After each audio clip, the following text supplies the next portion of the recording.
আসসালামু আলাইকুম বন্ধুরা। বর্তমান সময়ে সবচেয়ে আলোচিত যে বিষয়টা সেটা হচ্ছে ওয়াচ টাইম কেন কেটে নিচ্ছে, ওয়াচ টাইম কেন কমে যাচ্ছে, এই ব্যাপারে কোনো সমাধান আছে কিনা। আজকের এই ভিডিওটি অনেক বেশি স্পেশাল। আশা করছি আজকের এই ভিডিওটি সম্পূর্ণ দেখলে আপনি অনেক কিছু শিখতে পারবেন। ওয়াচ টাইম কেন কমে যাচ্ছে, কেন কেটে নিচ্ছে, বিষয়গুলো কিন্তু অনেক গুরুত্বপূর্ণ। কিন্তু আপনারা যারা এখন পর্যন্ত চ্যানেলটিকে সাবস্ক্রাইব করেননি, সাবস্ক্রাইব করে বেল আইকনে ক্লিক করে দিন। কম বেশি আমরা সবাই কিন্তু ওয়াচ টাইম কমে যাচ্ছে, ওয়াচ টাইম কেন কেটে নিচ্ছে, এই ধরনের অভিযোগ কিন্তু আমরা সবসময় কিন্তু ভিডিওর কমেন্ট বক্স চেক করলে দেখতে পাই যে আসলে ইউটিউব আমার সাথে কেন এটা করছে, আমার ওয়াচ টাইম গুলো কেন কেটে নিচ্ছে। তো আসলে কি কি কারণে ওয়াচ টাইম কেটে নেয়, এমনকি আমাদের কিছু ভুলের কারণে কিন্তু আমরা মনে করি যে আসলে ওয়াচ টাইম কেটে নিচ্ছে, আসলে কিন্তু ইউটিউব ওয়াচ টাইম কেটে নিচ্ছে না। হয়তো আপনি দেখার ভুল বা বোঝার ভুল। আর দ্বিতীয়ত হচ্ছে যে আপনি যদি সঠিকভাবে কাজ না করেন, সঠিকভাবে কাজ না করে যদি আপনি ইলিগাল ওয়েতে যদি আপনি কোনো ওয়াচ টাইম জেনারেট করেন, সেই ওয়াচ টাইমটাও কিন্তু কেটে নেওয়া হবে।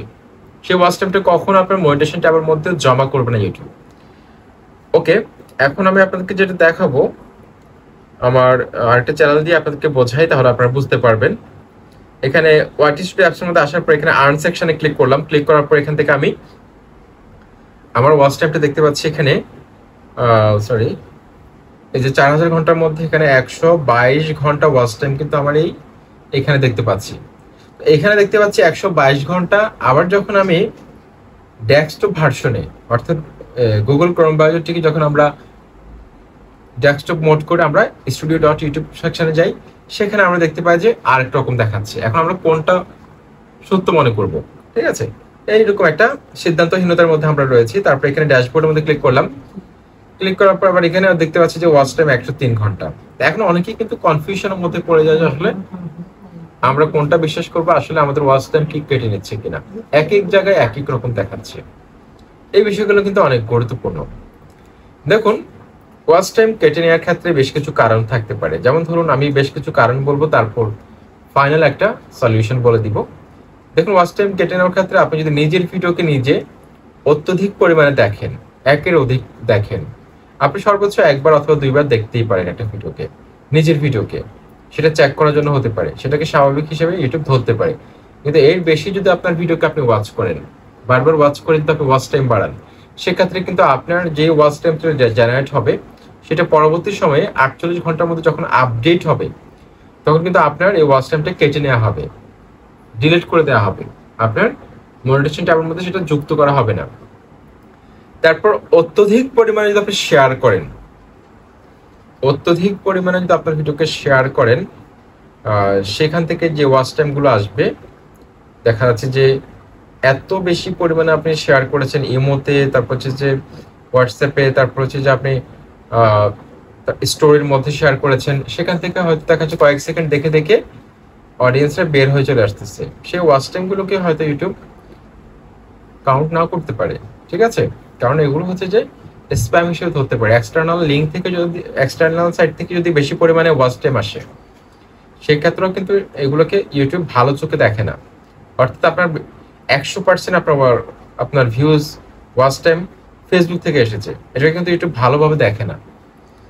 ঠিক আছে, তারপর আমরা এখানে দেখতে পাচ্ছি যে কোনো অ্যাপস দিয়ে যদি আপনি প্রমোট করে থাকেন, সেক্ষেত্রে কিন্তু আপনার ওয়াচ টাইম গুলোকে ইউটিউব কেটে নিতে পারে। যেমন ধরুন, আপনি একটা ভিডিও দেখে কয়েন সংগ্রহ করে কোনো একটা অ্যাপসের মাধ্যমে বা কোনো একটা সাইটের মাধ্যমে আপনি ওয়াচ টাইম বাড়ালেন, চ্যানেলটাকে মনিটাইজেশনের জন্য আবেদন করবে, তখন কিন্তু আপনার চ্যানেলটাকে মনিটাইজেশন দিবেন, এমনকি আপনার ওয়াচ টাইমগুলোকে 48 ঘন্টার মধ্যে কিন্তু চ্যানেল থেকে বাদ করে দেওয়া হবে। কারণ এগুলো হচ্ছে ফেক এঙ্গেজমেন্ট। কারণ আইপি অ্যাড্রেস তো সেম, একটা অ্যাপস থেকে আপনি বারবার আপনি ভিডিও দেখে কয়েন সংগ্রহ করে আপনি ওয়াচ টাইম নিচ্ছেন, কিন্তু আইপি অ্যাড্রেসটা তো সেম থেকে যাচ্ছে, সেই জন্য এগুলো কিন্তু বাদ করে দেওয়া হয়। এখন আপনাদের এখানে অনেক কিছু বোঝার ব্যাপার রয়েছে, আমি আপনাদেরকে বলি। এখানে দেখুন 103 ঘন্টা আমি দেখতে পাচ্ছি এখানে স্ক্রিনে। 103 ঘন্টা, এটা হচ্ছে লাস্ট 28 দিনে, লাস্ট 28 দিনে। ইউটিউব সবসময় কিন্তু লাস্ট 28 দিনের হিসাবটা করে, এবং 365 অর্থাৎ ওয়াইটি স্টুডিও অ্যাপসের মধ্যে লাস্ট 28 দিনের হিসাবটা করে। এবং আমরা যখন এখানে আর্ন সেকশনের মধ্যে ক্লিক করব, এখানে যেটা দেখতে পাবো এটা হচ্ছে ফাইনাল লাস্ট 365 দিনের হিসাব করা হয়। এখানে 365 দিনে 1000 সাবস্ক্রাইবার, 4000 ঘন্টা ওয়াচ টাইমের মধ্যে আপনার কতটুকু কমপ্লিট হয়েছে সেটা হিসাব করা হয়। ঠিক আছে, এখন অনেকে মনে করে যে আমার চ্যানেলের বয়স 2 বছর বা আমি 1.5 বছর ধরে কাজ করি, এখন লাইফ টাইম ওয়াচ টাইমটাকে তারা কি করে যোগ করে। এখন লাইফ টাইম ওয়াচ টাইমকে যোগ করে দেখা যাচ্ছে যে 7,000, 5,000 আরো অনেক বেশি ওয়াচ টাইম হচ্ছে, কিন্তু সেগুলো তো আপনার মনিটাইজেশন ট্যাবের মধ্যে যুক্ত হবে না, কারণ ইউটিউব এখানে হিসাব করছে 365 দিন। ইউটিউব হিসাব করে 365, 365 দিন হিসাব করে ইউটিউব। কারণ আজকের যখন একদিন আপনি আগাবেন, পেছনের দিনের ওয়াচ টাইমটা আপনার বাদ করে দিবে ইউটিউব, তারপর আরেকদিন আগাবেন, আপনার আগের দিনের ওয়াচ টাইমটা বাদ যাবে। তো এভাবে কিন্তু আপনি যেদিন থেকে হিসাব করবেন, যেদিন থেকে আপনি অ্যাপ্লাই করবেন, সেদিন থেকে আপনার বিগত দিনের মধ্যে 365 দিনের মধ্যে যদি আপনি 4,000 ঘন্টা ওয়াচ টাইম কমপ্লিট করতে পারেন, তাহলে আপনি মনিটাইজেশনের জন্য আবেদন করতে পারবেন। তো এখন অনেকে বলে যে আমি যখন আবেদন করব 4,000 ঘন্টা ওয়াচ টাইম কমপ্লিট হওয়ার পর, আবেদন করার পরের দিন যদি আমার 4,000 ঘন্টা থেকে ওয়াচ টাইম কমে যায়, সেক্ষেত্রে কি আমার মনিটাইজেশনের কোনো প্রবলেম হবে কিনা বা আবেদনটা রিজেক্ট করে দিবে কিনা? না, এটা কোনো রিজেক্ট করে দেওয়া হবে না। যখন আপনি আবেদনটা করবেন তখন কিন্তু এটা স্টেবল হয়ে যাবে, অর্থাৎ আপনি যখন অ্যাপ্লাইটা করবেন তখন কিন্তু স্টেবল হয়ে যাবে। ওই 4,000 ঘন্টা 4,000 ঘন্টায় থাকবে, এটা অপরিবর্তিত থাকবে। ঠিক আছে, মনিটাইজেশনের ক্ষেত্রে যখন 4,000 ঘন্টা হওয়ার পর বা 4,000 ঘন্টা থেকে বেশি হওয়ার পর আপনি আবেদন করবেন, তখন এটা ওখানেই থাকবে, এটা চেঞ্জ হওয়ার সুযোগ নেই। ঠিক আছে, কমে গেলেও পরবর্তী সময় আপনার ওয়াচ টাইম কমে গেলেও আবেদন করার সময়ের মধ্যে কোনো প্রবলেম নেই। ওকে, তো এখন আপনারা অনেকে মনে করেন ওয়াচ টাইম কমে গেছে, যখন আপনি এখানে আমি দেখাচ্ছি ড্যাশবোর্ডের মধ্যে আসার পর আপনি এখান থেকে এই যে ওয়াচ টাইম দেখতে পাচ্ছেন, এখানে ওয়াচ টাইমের মধ্যে আপনি ক্লিক করবেন। ঠিক আছে, ওয়াচ টাইমের মধ্যে ক্লিক করবেন। আপনি যখন এখানে ক্লিক করে ফিল্টার ক্লিক করবেন, ক্লিক করার পর এখান থেকে আপনি লাইফ টাইম যখন সিলেক্ট করবেন, এই যে লাইফ টাইম সিলেক্ট করলে দেখবেন যে আপনার ওয়াচ টাইম সবকিছু ঠিক আছে। লাইফ টাইম দেখুন এখানে 170 ঘন্টা আমার এখানে দেখুন 170 ঘন্টা হচ্ছে আমার লাইফ টাইম ওয়াচ টাইম।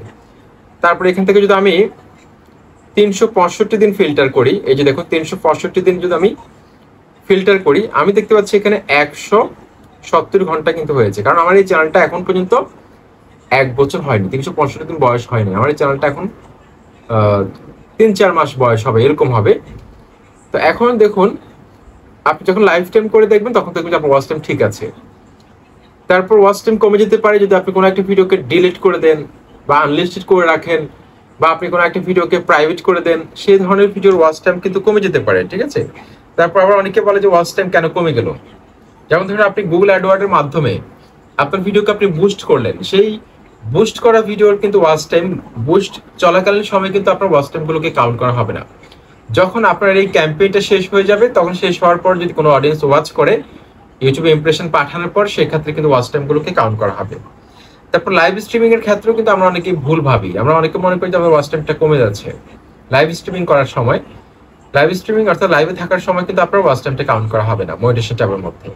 লাইভটা যখন শেষ করবেন তখন কিন্তু ওয়াচ টাইমটা কাউন্ট করা হবে।